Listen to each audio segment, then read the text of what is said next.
Guys, I want to welcome you to another episode of the Advisory Board podcast, where we bring in experts in the business community and franchising specifically to share actionable insights that can take you and your franchise brand and your business to the next level. And I've got a treat for you today. I've got Sean Bock with me today, and a lot of you guys would know Sean as the guy that kind of came in and took the frandev department at Drybar from corporate-owned locations to kind of blowing up to what it is today. And but he's also an investor and the chief development officer with Pure Glow, which is a brand he's got a lot of passion about. And some of you guys may not know that Sean was actually he's a recovering attorney. So started at Cold Stone and got some advice to, if he wanted to advance his career, he should get out of law in the legal department. So love that you're here. Sean, tell us just a little bit more about yourself and tell us about Pure Glow. Sure. Thanks, Dave, for having me on. It's just a true pleasure. Journey is 20 years in franchising. Like you said, first time as an in-house attorney at Cold Stone. 2014 is when I made the pivotal jump to Drybar, first employee there to run their franchise division. So the last 10 years has really been in the beauty space, taking company-owned operations, converting to a franchise platform for growth and growing and scaling it that way. So 6 years at Drybar really taught me a lot. And my latest venture, we're about 2 years into it, is with Pure Glow. Pure Glow Airbrush Cleaning is based in Boston. We have 3 company-owned locations, and we launched our franchise offering last November, and we have 7 franchise partners signed up, probably another 2 to 3 that we'll be signing by the end of this year. I think what we're most proud about is that all of them come from the beauty space. And as we talk more about Pure Glow, there's a lot of attributes that are attracting a lot of beauty service franchisees to Pure Glow. But Pure Glow is a better for you airbrush cleaning concept. I always say we're at the intersection of health and beauty, because obviously tanning is a beauty concept, but our airbrush formulation has certified organic ingredients, and it's better for you because people who go to get a tan usually go to a UV bed or go out in the sun. As we all know, skin cancer, the diagnosis in skin cancer, if you add them all up, it's more than any other cancer diagnosis, all of them added up together. So we're here to kind of make some positive changes. Yeah, that's great. Well, I love that you're here. The reason why I wanted Sean to join me is because we had an interesting conversation weeks and weeks ago about fundraising and capitalizing franchises and franchisees. And I thought, fundraising and funding sucks right now for people buying franchises. I know because we've got a couple of territories and somebody's trying to buy it, and he's like, fundraising's a nightmare right now, and so is getting financing. And so we got an SBA loan ourselves, and that was a total nightmare. I mean, God bless America. The SBA program is a total mess. Anyway, but that's not the topic today. So we're going to talk though about how and why. Like how and why should you capitalize a franchise brand, and also how does that trickle down to fundraising options, financing options that work for franchisees? And there's more, right? But I want to ask you first, like, what have you seen change? Because you're an investor, right, in franchise brands, which is what brought you to Pure Glow. What have you seen shifting in the marketplace around capitalization and fundraising and franchising? Sure. So as we all know, private equity came into the franchise space in the early 2000s. And by the way, if people are interested in franchising and private equity, there's no better book than Big Money in Franchising by Alicia Miller. Like that is the Bible for anybody in the franchise world who wants to learn about PE. But when PE came in, what that started was the attention on franchising as a place to invest. So over the last 15 to 20 years, PE has gone all the way down to about investing in what is considered emerging concepts. That's concepts that have 25 to 50 locations. But what I noticed during my time at Drybar and at Heyday is that there isn't there's a gap in the financing world for those concepts that are at 0, 1 to 25. So it's a lot of bootstrapping. It's a lot of SBA loan for their first location. It's a lot of friends and family. And so when I did a lot of research, 5 years ago, it was completely absent. Mhm. But now there are probably a handful who are more in the venture space, investing in concepts that are just company owned and they want to grow a franchise, Mhm. or just starting out franchising and they have some proof points. So that's probably the biggest change that I've seen, but it's still a challenge for entrepreneurs who have a proven business model to raise outside capital to go franchising. So then in the alternative, what they do is they just franchise and then they get connected to an FSO or get into the broker network to basically raise their money via franchise fees. Mhm. So, and that's kind of the space where I've been playing in over the last 10 years. That is like uh, zero franchises open, but we've got proven company owned locations. How do I franchise? And Mhm. so yeah. Yeah, that's great. Well, and I've seen there's been a little bit of a trend across the board doing that now. Yeah. I think about like, Dan over at Voda. I think about like Aaron Harper over at Rolling Suds. I think there's more of a trend now where it felt like for a long time franchising was just, somebody who figured it out, found an attorney, got things going, then started franchising and doing their thing. And they were the founder, it was the founder who led the franchising initiative. But now it seems like there's more and more smart people like Sean, right, who say, "Oh, this is a great concept. Let me help you guide you guys through the flow." And I'm an experienced franchisor, and I'm experienced in franchising, and then let me give you capital or invest in you. And it seems like that's become a little bit more common now, which seems pretty smart to me. Yeah, it is becoming more common. And I think the reason is because there are so many emerging franchise concepts out there. It doesn't take very much to create an FDD to say you're a franchise. And I forget the number of how many new franchises come into in existence every year. I think it's got to be between 300 to 500, I believe. And so there's competition then as to how do you differentiate yourself as an emerging franchise concept. And so the two things, in my opinion, which is why PureGlow raised money, is one, to bring on experienced franchise management. So the gentleman you mentioned, like Aaron, Rolling Suds has been in franchise for 10 plus years. So he's seen the good, the bad, and the ugly. Yeah. He's looked around the corner. So when he did his deal with Rolling Suds in terms of company owned model, how do I franchise it? Like I always call it the equation of 1 + 1 = 3. Mhm. Yeah. So, and that's what we're trying to accomplish at PureGlow. So we've got the franchise experience, but then you need working capital. You can't just rely on franchise fees as, in my personal opinion, as your means of expansion, investing in the team, investing in marketing, and investing in your franchisees. If you don't have the great balance sheet, then, one, open more company-owned locations, or two, raise money to people who believe in what you're trying to do. Yeah. Well, and that's you're going to pay for it one way or another, right? Either your people are going to gain experience and mess stuff up and then figure it out in 2 or 3 years, or you're just going and that's going to cost you 3 years of wages to get to the same result, or you're going to have to pay somebody who's already got the 10 years of experience and then skip those 3 years of messing around and get things done faster. One way or the other. The piper gets paid, I think, in that. Correct. That's so correct. Yeah. Yeah. So you guys raised capital up front because We you did. wanted to make sure you invested in the right executive team, the right leadership tools. What are some of the other motivations you had to start with a capital first strategy?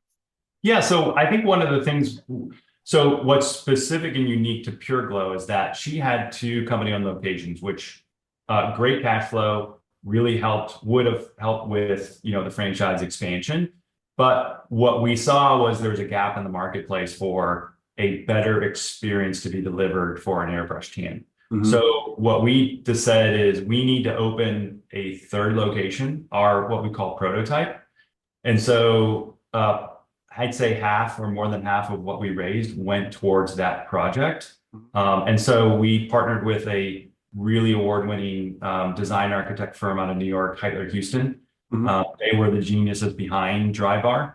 and ideating, prototyping that. So we wanted to create a pretty package. One, not just for the franchisees, but more importantly for our clients across the country.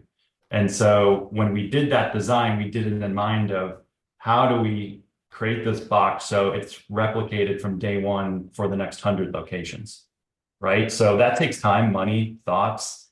And so that was a big bulk of the investment. And the other investment, which a lot of emerging franchisors they don't take into consideration, is the amount of marketing collateral and creative that you need to put in place. You know, your brand fund, when you're bringing on new franchisees, you're in the negative on that brand fund for quite a while before they are matching what you're spending on marketing. Yep. Yeah, it's true. Mhm. What do you typically see there? 20, 30 units, something like that? Or what have you seen as like that point where, okay, usually we start to even things out. It'll depend on how big the brand fund is and how much Yeah. revenue comes in too. But what have you seen? Yeah, I think that's a pretty good number because, you know, at that point, hopefully your marketing collateral is evergreen and really you're just changing copy, right? You've got the brand elements, you've got the photos set. So you're just changing address, location, and maybe tweaking the offer here or there. So at that point, like, yeah, I mean, you've got your digital agency down, you've got your social media agency down, those fixed fees are covered. So that's probably a pretty good number. Mhm. Yeah. Yeah. And frankly, it takes money to make money. A lot of times you can get there, but if you don't raise capital, guys, that doesn't mean you're not going to be able to succeed. It doesn't mean you're not going to be able to get to the point where you balance your brand fund out with your expenditures. But sometimes it means you're pinching pennies and you're being a little more miserly, which it just changes the angle of the slope, right? Of your growth rate. You can still grow, but you're going to grow like this rather than like this. And I see that as being one of the big differentiators between those who raise capital and are smart with it and those who don't, is really you can grow Yeah. like that. Well, and the other thing is, look, the best way to raise capital in a franchise organization is through the sale of franchises, right? There's no doubt about it because one, you're getting capital in and then you get a guaranteed royalty rate.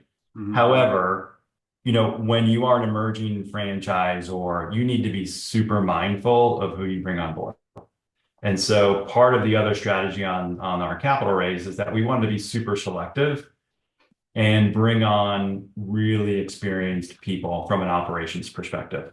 We had a hypothesis that we were going to attract a number of people in the beauty franchise space. Mhm. And the number one reason being is that our service providers, our airbrush specialists, don't need to be licensed. So you don't need to be an esthetician, you don't need to be a cosmetologist. And when you talk to somebody in the beauty service space, their biggest problem is not client demand, it is employee recruitment and retention. So if you solve that problem, but it's so funny when the light bulb just goes off for them. And so our hypothesis proved correct. I mean, we've recruited a fair amount of Drybar and European wax franchisees into our business. And so again, going back to that equation of 1+1 = 3, you know, we've spoken to them and talked to them like, this is a partnership. Like you're gonna tell us what's working, what's not working in the field, and then we're gonna go back and fix it for you, and vice versa. And if there are ideas you want to bring to the table, let's talk about it. And what's interesting is that what I've noticed is that there is a typical personality who loves emerging franchises because they like to provide, you know, their input. They like being a part of a franchise organization because it's a community, but they also like, hey, I've got some good ideas. So, you know, then that's kind of the approach that we've taken. So we've avoided using an FSO. It's something we're never going to do. We're delaying using franchise brokers because we want to go to a franchise broker system and say, we've opened up the first 20 and here are the KPIs and here's why we think, you know, we're going to hit the next 80 to 160 locations. And to me, like the mantra is to go slow to go fast. Like that's the approach that we're taking. And it takes capital to do that. Yeah. I used to coach a lot of baseball, and there's a saying we would use with our infielders that slow is smooth and smooth is fast. Smooth is fast. Yeah, Yeah. smooth is fast. So I agree with I love that. Yeah, I think that's is that a Navy SEALs expression? it. Could be, I don't know. Our infield coach used to always say it, and I was like, that's such a good business metaphor too. So Yeah. Yeah. Slow is smooth, smooth is fast. I Yeah. still, I still a lot of good, all my knowledge comes from others, really. Yeah.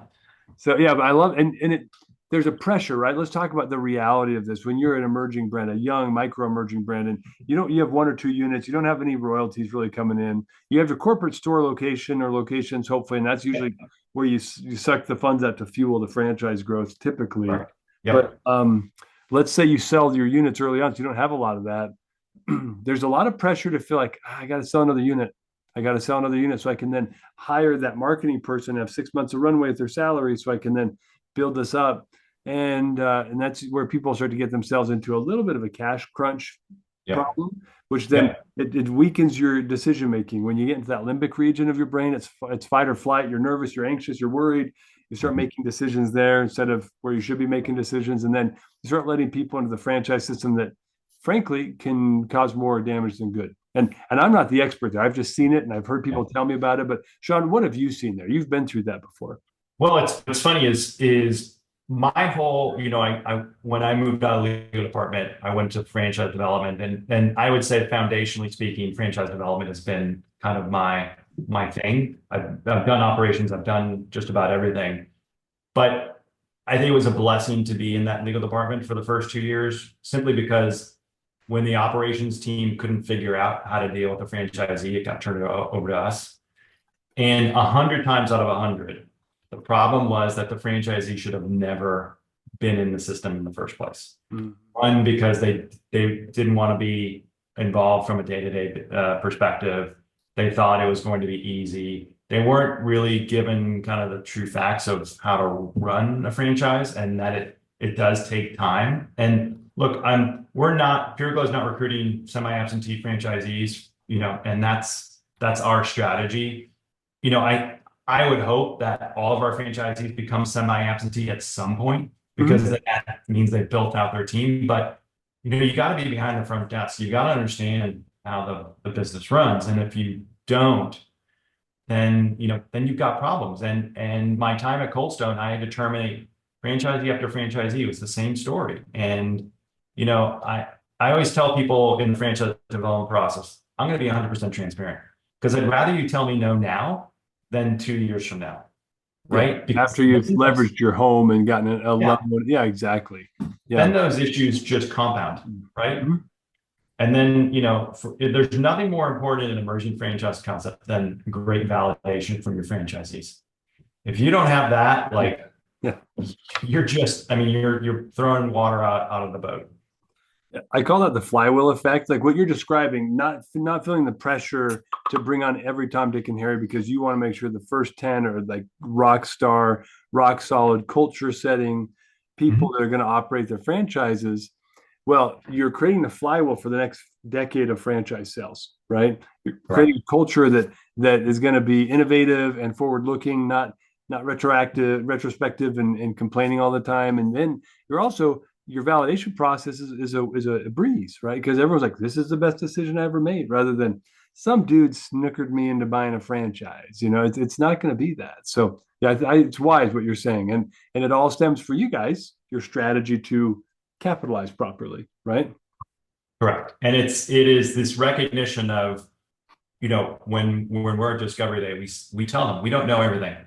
And the reason you're at this table is because you know as much as we do in certain categories, whether it's SEO, digital marketing, or operations. And like, this brand is going to be successful 5 years from now because of a collective effort, not because of what we as the franchisor are going to tell you to do X, Y, and Z.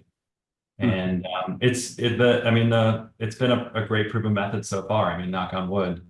We're opening our first franchise location next week, and then in another month we're opening our second franchise location. So That's awesome. Yeah, congrats. Well, plus it sounds like you've got seven total, maybe 10 this year in the first year.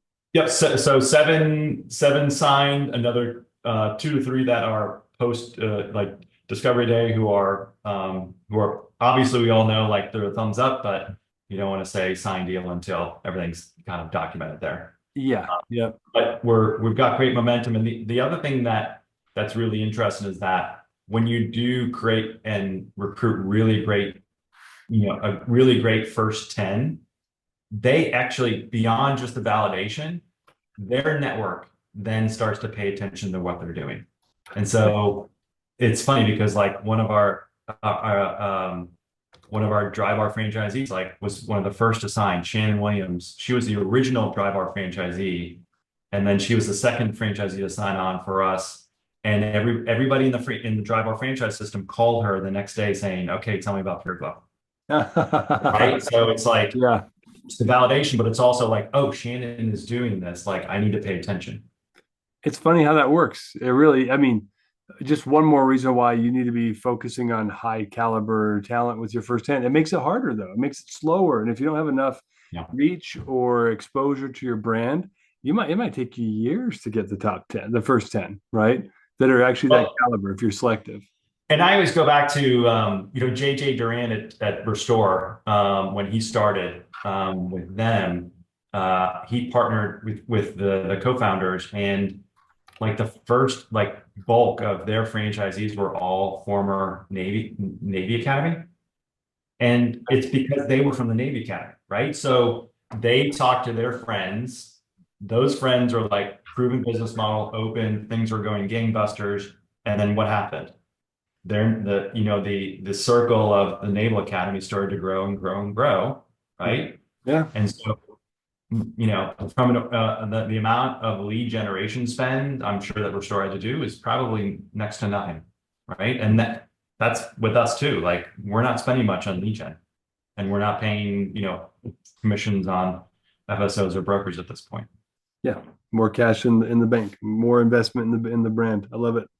Correct. Talk to me. One of the things that's come up recently, I mentioned this to you before we started, is that when you start getting into this world of, okay, I need to raise funds or I'm trying to capitalize the acquisition of a franchise, oftentimes people don't understand how to evaluate, like, how do I value that business? Especially if you get in the resale world. And we're not going to talk a lot about resales, but I wonder if you could share just an idea, some basic guidelines for a franchisor and a franchise owner that are trying to like look at making a purchase decision. How should people be thinking about valuations? Yeah, so I'll start from the franchisee side. So as a franchisee, um, typically you're going to be based upon a multiple of EBITDA. Mhm. So EBITDA is earnings before interest, depreciation, taxes, amortization. So most franchise concepts will trade at around three times EBITDA. Where you can get higher multiples is that you are showing sales growth year over year. So you can get to 4 to 5. And then where you can go beyond that is that you have that 3 to 4 to 5, and you're growing, a location a year, right? So you're adding revenue and EBITDA, and you have a development schedule that you secured from the franchisor, right? So multiples, the crazier the multiple, which is more along the lines of like 6, 7, 8, 9. That's where like Taco Bell traded ways back when it was like the hottest thing, and that was maybe 2, 3 years ago. Crunch Fitness, those big box fitness concepts, they were trading crazy multiples too. And it's all about like, what is your cash flow, but then how much more runway of growth do you have? Yeah. And what's interesting is like private equity has come into the franchisee space because they're buying things at 3x, but because they own 100 locations, that 3x suddenly turns to 7x because now they're a part of an organization that is generating much more revenue. So private equity rewards, bigger organizations. So somebody who buys a 3x, it gets converted into a 7x business, if that makes sense. Oh, totally makes sense. Yeah. And especially, and then if you, well, factor in on that side of the house, and we can shift to the franchisor, but how much growth potential is there still in the brand? And what is the same store sales look like? And what's the trend of royalty growth? And there are a lot of things. And also how tight are your agreements and your compliance? Any investment group is, I was on with Tom, fellow franchise attorney of yours, Spadia, and he was talking about that, about look, like one of the most important things you're going to do, the easiest way for them to reduce the multiple is for you not just to have your legal docs in a row, to not have disclosures recorded and that kind of stuff. And I was like, that's a no-brainer, duh, because it's so easy to do. You just have to be methodical. And Yeah. yeah. What So, advice do you have about that, Sean? well, I think like um, from a franchisee's perspective, I always give advice of if you have a proven business model and even if you don't want to grow additional units and you want to sell within the next, 2 to 3 years, Mhm. sign on for an additional development schedule to lock in more territories and maybe get in the process of opening that first one so that the buyer coming in is seeing that runway. And I think that that's where you can get that higher multiple. But it is, the higher the X, whether it's 3 to 5 to 7X, it's all because of what's your top line revenue and then what's your growth opportunities. And so Mhm. on the franchisor side, switching to them, typically, historically, you've seen for more mature concepts, 8 to now it's upwards of 20X. Oh, And where you're getting the 18 to 20X is when you have these really, really high growth companies, right? So mhm. uh, they've they've opened well, they've sold well, they're opening those sold on a timely basis, and there's plenty of runway down the road. And we all know being a franchisor is a long game. So that 20X is kind of misleading because, yeah, they may not be making money on that X, but because of what they demonstrated with their current units and their openings and their sales, like private equity can pretty much say, okay, this is where we think we're going to be. And then 5 years from now, this is where we think we can sell it, from that point. Yep. Yeah, I hear you. So, yeah. And that multiple is based on, is it on the top line royalty revenue or is it based on EBITDA typically It's still? based on EBITDA. Yeah. So in the reason like private equity doesn't get into the emergent space is that it's too risky. So, much like banks don't want to lose money. Private equity doesn't want to lose money either. So they Yeah. want a proven concept that is in multiple markets and, they've gone through the iterations that need to go through. So from, valuations and, that space, it can be either on EBITDA if you have healthy company on location cash flow. Mhm. Or most of the time what I've seen is market based. And market based is really here are the last 5 or 6, emerging franchise concepts that have maybe 0, 1, 2, 3 locations, and here's their valuation. Mhm. I mean, I've seen valuations as low as like 4 million and as high as like 10 million for concepts that haven't even opened one location. So Wow. all the investors are saying is, I believe in this concept, I believe in this team to get me to a $40 million valuation. Mhm. That's what the investor is really saying. Yeah. No, it's true though. Early investment, especially, it's talked to quite a few capital groups. It's really about it's they're investing in the leadership team more than even the business system at that point. Correct. Yep, exactly. Yeah. Yeah. Cool. This is helpful. I appreciate that. Let's talk about some of the funding mechanisms that are out there. We've talked about raising funds, things like that. Share a little bit, Sean. Like, where do you see wise franchise operators that are buying units? Where are they getting their money from right now? Yeah, so on the franchisee side, I think the best resource has been Apple Pie Capital. I think that they're very forward thinking. They're very thoughtful on how they've approached, growth to support, the franchisee side. SBA is typically, a really great route for somebody who's new into, this world. You're smiling because, you've been through the painful process.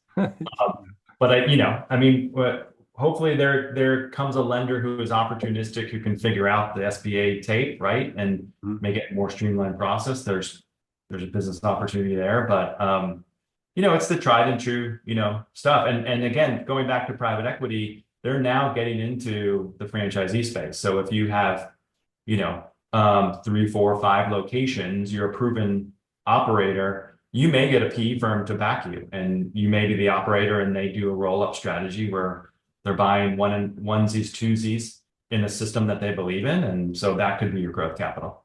Yeah. What do you know about special purpose vehicles and some of the things that are happening right now in the space around that? Yeah, so like that's more like search funds, that's somebody backs somebody. It's like I'm a it goes back to it kind of goes back to the story of like when somebody asked me about if they should open up an ice cream franchise. I Mhm. say it's not about the brand, it's about the real estate. So and what I mean by that is you got to get the real estate first because real estate is more important in ice cream than anything. And it's the same thing with, funding a business.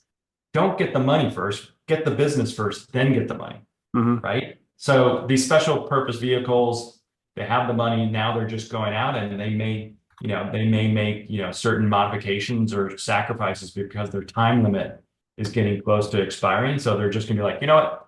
Let's just let's just deploy the money to deploy it. Mhm. So Yeah, that's great.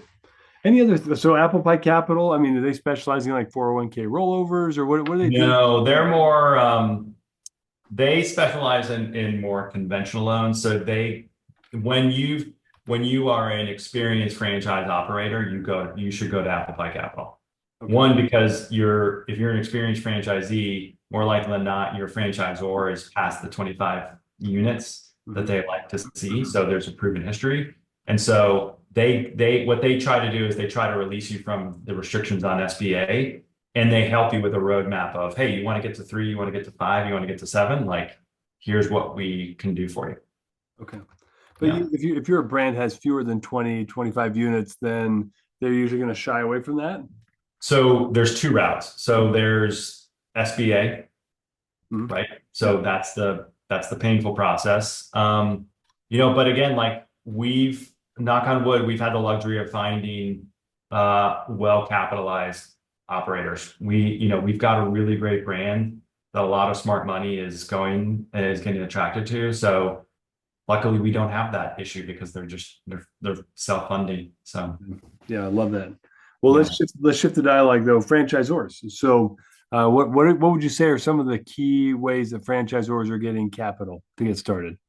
So I think what's interesting is that as I said, there's a fair amount of venture that's not now coming into Mhm. this area. So you're going to see you will see more firms who will be taking, more risk in this area. So there's that side. Um, but there's also friends and family, right? So I'm a big believer in like we raised enough money to get us to a 2-year time frame, Mhm. and we needed to hit these milestones. And so once we've done that, then our investment base is like, great, you've got it to this far. Now I'm ready to invest the next go around, right? So Mhm. that's kind of like that's a process that you can do. So go through friends and family. Think about what do you need to do for the next 18 months. Hit that for those 18 months and then you should be able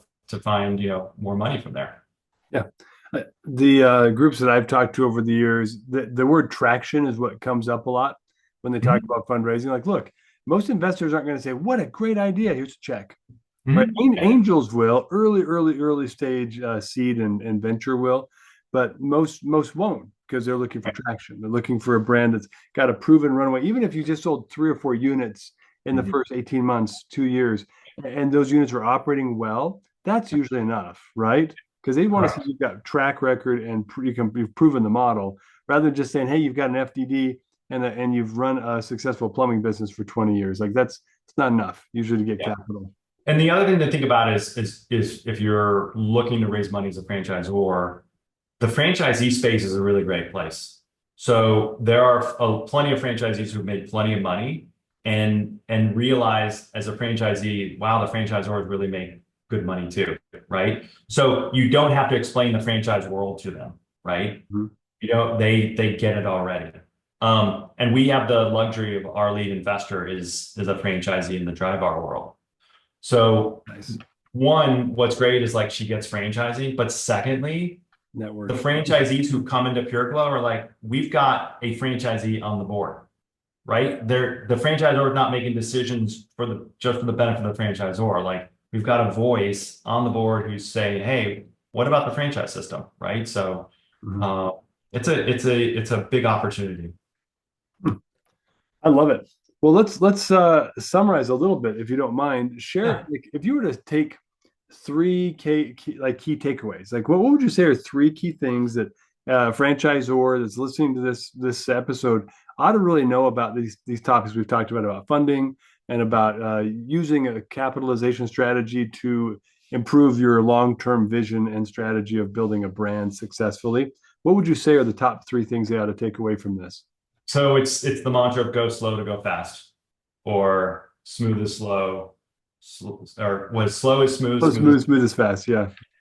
The second thing is like align yourself with the first 8 to 10 franchise partners, right? Do whatever you need to do to say, I am going to be in this foxhole with this person for the next 10 years, right? And if you can't say like, I can't do that, like that they're gonna, they're gonna be here with me through thick and thin. That's the second thing. And then third is figure out what is it gonna cost you to support. And if your company-owned operations is not supporting it, then you've got to make that decision of, do I sell franchises to do it, or do I raise some outside capital? And that, again, I think that's a personal decision. We went the raising the capital because that's just the route we decided. Yeah, I love it. Well, it certainly can work well. We've all seen it, and we're seeing it right now with a couple of the brands we're talking about, including Pure Glow.